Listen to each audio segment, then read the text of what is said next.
Hello friends, you watching Fast Tech.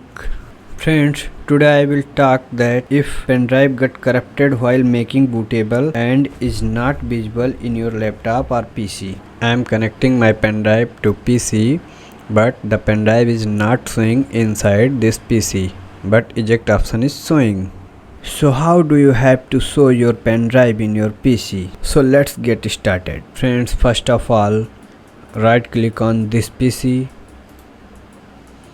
and if you using Windows 11, so click on show more options. If you use Windows 10, then you will see such an option as soon as you right click. After that you click on manage and click on disk management, and wait, your pen drive size is showing here, and unlocated, your drive is here unlocated. So friends, you right click on here and you click new simple volume, and next you can choose here drive G. You can leave it for default. Select next and click on next and finish. Your pen drive is formatting, your pen drive is open. Okay, you close this window and close this window and open this PC again, and your pen drive new volume G is showing here 114 GB, free of 114 GB. Friends, if you like this video, then hit the like button, and if you are new on my channel, then please subscribe my channel. Thank you.